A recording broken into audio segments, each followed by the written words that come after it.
Hi, guys. It's meteorologist Julia Quady, and I'm joined here by Rebecca Sweet. And it's been wonderful working with you and just joining the team. But, of course, I feel like I've gotten the opportunity to know you better, but I feel like a lot of folks probably think they know a lot about you. But what are some things you feel like you could share that even the years that you've been here at WBR that you could share with folks? So, first and foremost, Julia, when she first came to work here, I was like, oh my gosh, I hope we mesh. Like, because, you get nervous when you have someone who works on your schedule and you're so hand in hand with them. And I was like, okay, I hope we share similar personalities. I mean, thank you, God, because she came in and we have just we've blended into one person. And it's been so nice that we just share this very similar mindset and when it comes to talking about weather and describing weather and going over all these atmospheric elements, I think we really kind of share one brain. So anyway, Julia, super excited to be here. But for those of you who don't know me, I'm originally from North Dakota. I've been now at WBIR for almost 11 years, which is crazy. Time has flown by so fast. I first started working here back in 2016, one of those years, and unmarried. I planned on staying here for 2 years, and then I was going to go back up to Minneapolis and stay up there and rock the weather scene and just really enjoy what I was doing. And and I met my husband, and now almost 4 kids later, we have made East Tennessee our forever home, which is awesome. That's beautiful. So unexpected too, because like you said, you had your idea of what your plan was going to be for your career and where you're going to go to, and you ended up meeting your forever person and making Knoxville your home. And it's not a story that applies to everybody, but I feel like for a while there, when they were bringing in people to want to hire, they're like, hey, you might make this your forever home. You never know. And I was like, no, I don't know if this is going to happen for everyone, but it's happened for a few people here. It's Knoxville has this it just sucks you in. You love it here, I feel like you guys kind of said that to me too before I got hired, and you might fall in love with it, and I know I have already, and so who knows what the future holds for me too in that regard. We'll see. We'll have to wait and see. So another question for you: how'd you get into journalism or meteorology? How'd you know this was the career path you wanted to get into? Well, I went to school for my first degree in broadcast journalism, and that was kind of the leading edge of when I wanted to be a meteorologist. It goes way back to even elementary school. I was that weird kid, probably like you, who watched the Weather Channel, obsessed with it. And North Dakota, you get some of the most dynamic storms that move in, and storms that are so vivid in my memories of growing up. I used to do musical theater, and I remember these amazing hailstorms coming in, and hail that was the size of, baseballs. And you remember that. You remember the storm damage. And then I remember, going out into the country and chasing storms with my parents and hearing my dad get worried about this weather moving through. And it just it excited me. Or taking shelter in the basement. I was like, this is so cool. I just had this weird fascination with weather from a child. And I blame a lot of it on my dad, actually, because he grew up on a farm and he was always so worried about storms. And so hearing him talk about them and get nervous and anxious, it made me want to learn more about them. So fast forward, I ended up doing this thing where in 5th grade, I was a weather kid with meteorologist Hutch Johnson. We're still really good friends. And it was from that moment where I was like, I'm going to be a meteorologist. This is awesome. This is the best job ever. And I loved it.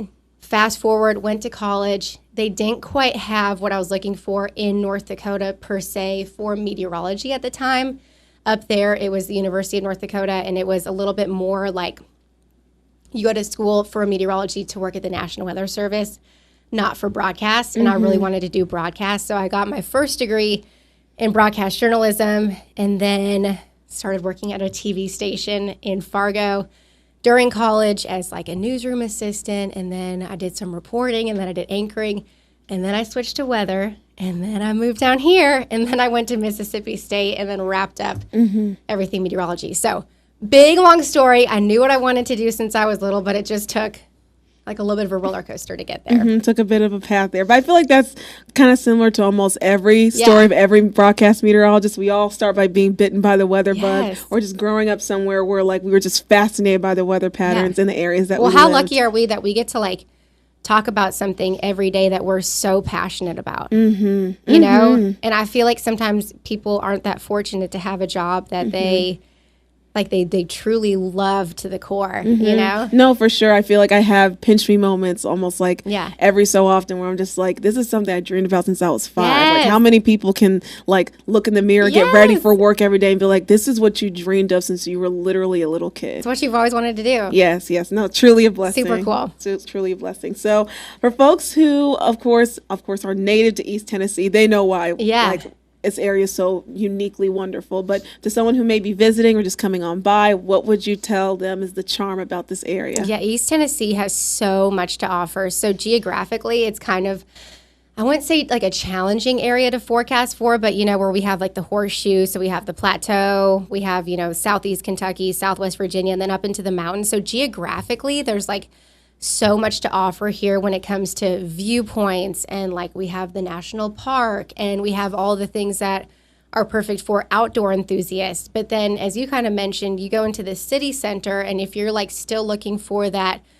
big city vibe, you still have that here too if you want it. But what I love is like a balance of both. I'd say that our family is more of like community based. Like we love being a part of a community. We love being a part of like sports and being like involved in things. And so I love that Knoxville kind of has, even though it's a bigger city, it has a lot of that charm of like a small town feel in so many ways. I love that too, to be quite honest. It's like you can find your space, you can find your niche in whatever that may be in this area. And you love it. For sure. So tell us a story about maybe something that you've covered that has maybe affected you personally, whether that be your time here in East Tennessee or maybe back home in North Dakota. So North Dakota, my time there was pretty brief, but I will say Tennessee, gosh, I have been through a ton. William, who's actually right now producing this, so William was my photographer for many, many years. We shared a lot of moments together, but some of them were like amazing. Some of them were really long. Like I used to be in the field for the morning show, for probably 8 or 9 years. We used to have days where we were out covering storm events for like 12 hours, like stuck in a car, driving from one county to the next, looking at snow, talking about the snow. And like those were the longest days, but they were so fun. You know, I think one that really stands out to us was the wildfires that we had in Gatlinburg, and just like for the wrong reasons. I vividly remember that night we had a risk for severe weather moving through, and we were in a big drought. And I remember laying in bed, and like you could see the smoke moving into Knoxville. Like it was so eerie. My husband and I went to Wild Wings to eat that night, so I remember everything. Every little detail. And we were driving back home, and I was like, man, this is just there's something eerie about it. It's so eerie. And we get a phone call at like 1 o'clock in the morning from my news director. I don't even know if it was 1. It might have been midnight. And she was like, Rebecca, we need you to come into work. She was like, downtown Gatlinburg is on fire. This is historic. This is going to be like something that is going to be talked about forever. And it was like the tone in her voice was so serious that like you just knew that it was going to be devastating.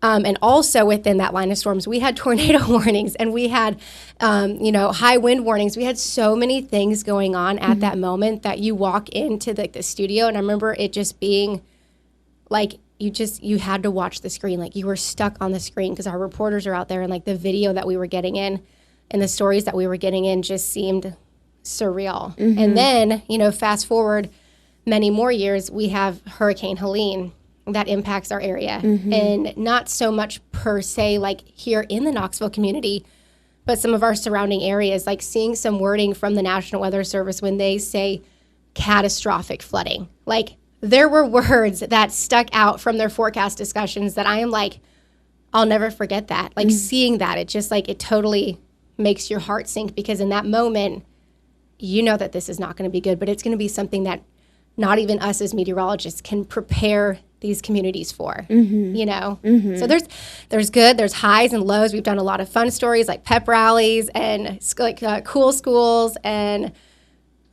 riding unicorns and all these lots of fun things. But there's also been a lot of moments as well that have been really serious natured. Of course, and I think that just goes along with the nature of our jobs. Where like obviously this is something, it's a topic that we're passionate about, talking about weather, but then it's like it's the positive and negatives. It changes you internally, like it changes you as a person, and you grow up really quickly in this field when you're responsible for trying to help keep other people safe.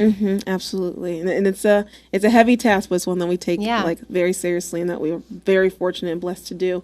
But switching gears a little bit, kind of still staying on the topic, of course, on meteorology, but what are some folks that like you look up to, or that you regard highly, that like really helped you in your career, or that you just look at and like, okay, this is where I can still learn and grow? Well, I think growing up, I mean, obviously you have those mentors. Like I used to watch a Weather Channel all the time. I always wanted to aspire to be one of those meteorologists.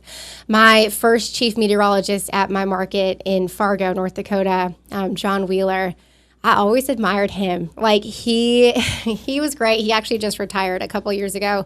But he was a chief meteorologist that did not take things lightly. Like I remember vividly training with him, and this was when I was just first getting into weather, and he would work with me after hours on the green screen and be like, Rebecca, if you say that, I'm not putting you on the air. Or like he would make me like draw out old school surface maps and go over pressure systems and like make me describe the weather to him. And like for him to spend that much extra time out of his day to like really make sure I was so knowledgeable of the weather and like so passionate about it, that made me want to be a better meteorologist. Female wise, like I always, you know, I grew up working at an ABC station up in Fargo. So Ginger Z, I mean, like I think every female meteorologist is like, wow, she has put her path forward, and like she has made a great name for herself. So she's somebody that I think we can all aspire towards. For sure. So, and as a mom too, and like being a working mom and still killing it in the industry and killing in her job, huge inspiration to all of us for sure. Absolutely. Food donations and match Mardness. How do these two go hand in hand? Well, we are live at Second Harvest Food Bank. We're going to let you know how you can take part in all the festivities. That's coming up. So, yeah, I've had my fair share of bloopers on air. One of them made like the top bloopers of all time. And instead of saying March Madness, which we're actually in March right now, I said Match Mardness in one of my teases. So, and that like, it lived on forever, and I think people still send me videos of me saying that as well. Were you ever anxious of having that moment, and now that moment has come to pass? No. Does it haunt you in any way? Every day. And that's what I tell my kids. You know, when they're nervous about something, or if they're in a program or a play, I'm like, Mommy screws up every day. Everyone screws up every day. It just makes you more human. And that's, I think, really, I can laugh at it now. Probably in the moment, I was like, oh, come on. But now, looking back many years later, it's like seriously something we can have a good laugh over. Something I feel like I can relate to as well, where I feel like first coming into this career path, that's one thing that would kind of haunt me a little bit in the back of my head, where I'll be like, what if I mess up? What if I say the wrong thing? I meant something else. The only difference in our careers, unfortunately, is just that when we mess up, everyone else gets to see it along with us. And they'll let you know, and they'll tell you about it, and everyone will voice in their opinions. But I think the older you get and the more that you do this career, like you really just, you kind of have to tune it out, you know? And also, like you said, everyone makes mistakes. It just looks a little bit differently just because we're on TV. Now I make mistakes and I'll call myself out. I'm like, what am I doing? Where am I at? Yeah, same here. Well, thank you, Rebecca. Thanks, Julia. That was so fun. It's been so much fun. I'm so excited to share the same shift with you and be able to work with you all these mornings. And I'm excited for us to continue to mesh and gel even further.